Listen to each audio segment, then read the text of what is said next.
महारानी ताराबाई भोसले मराठाओं का गौरव थी, जिनके नाम से मुगल कांपते थे। वीर मराठा महारानी ताराबाई भोसले मुगलों को गुरिल्ला वार में सैकड़ों बार शिकस्त दी और मुगल युद्ध करने के लिए सोचने पर मजबूर हो गए।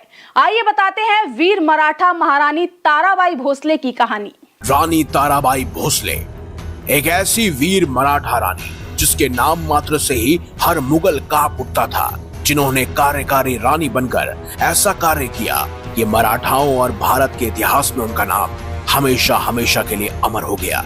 ये बात तब की है जब औरंगजेब पूरे भारत पर अपना कब्जा करना चाहता था। उसका सपना था कि वो दक्षिण भारत को भी अपने कब्जे में कर सके। साल 1680 में औरंगजेब दक्षिण भारत पर जीत हासिल करने के लिए अपनी दिल्ली की गद्दी को छोड़कर अपने लाव लश्कर को लेकर दक्षिण भारत पर फतह करने के लिए निकल पड़ा। औरंगजेब दक्षिण की ओर तो निकला, लेकिन कभी दिल्ली वापस न लौट सका, क्योंकि उसके दक्षिण विजय के सपने में मराठा साम्राज्य चट्टान की तरह खड़ा था। हम सब जानते हैं कि छत्रपति शिवाजी महाराज ने मुगलों को रोकने के लिए स्वतंत्र मराठा राज्य की स्थापना की थी।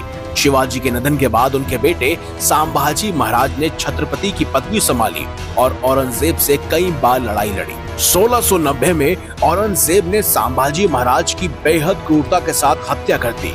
औरंगजेब ने इसके बाद मराठा साम्राज्य को खत्म करने के लिए जोरदार हमले किए, लेकिन अब भी उसके रास्ते में कई सारी चुनौतियां पहाड़ बनकर खड़ी थी और उन्हीं चट्टानों में से एक थी छत्रपति शिवाजी महाराज की बहू और छत्रपति राजा राम की पत्नी ताराबाई भोसले, जिन्होंने अपने दम पर मराठा साम्राज्य की रक्षा की। रानी ताराबाई भोसले ने मराठाओं का इतना कुशल नेतृत्व किया जिसकी मुगलों ने कभी कल्पना भी नहीं की थी। छत्रपति राजा राम के निधन के बाद ताराबाई ने अपने बेटे शिवाजी द्वितीय के नाम पर अकेले पूरा शासन संभाला।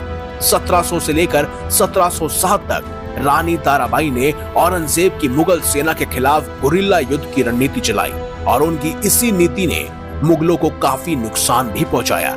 7 साल तक चले इस संघर्ष में उन्होंने मराठा साम्राज्य को फिर से मजबूत बनाया। यहाँ तक कि रानी ताराबाई ने सूरत और मालवा में भी विजय हासिल की, लेकिन 1761 में महाराष्ट्र के सतारा के किले में उनकी मृत्यु हो गई। लेकिन जब जब मराठा छत्रपतियों का सुनहरा इतिहास खोलकर पढ़ा जाता है तो उसमें एकमात्र रानी यानी रानी ताराबाई भोसले का नाम भी आता है, जिनकी वीरता को आज भी महाराष्ट्र हो या पूरे भारतवर्ष हर जगह याद किया जाता है।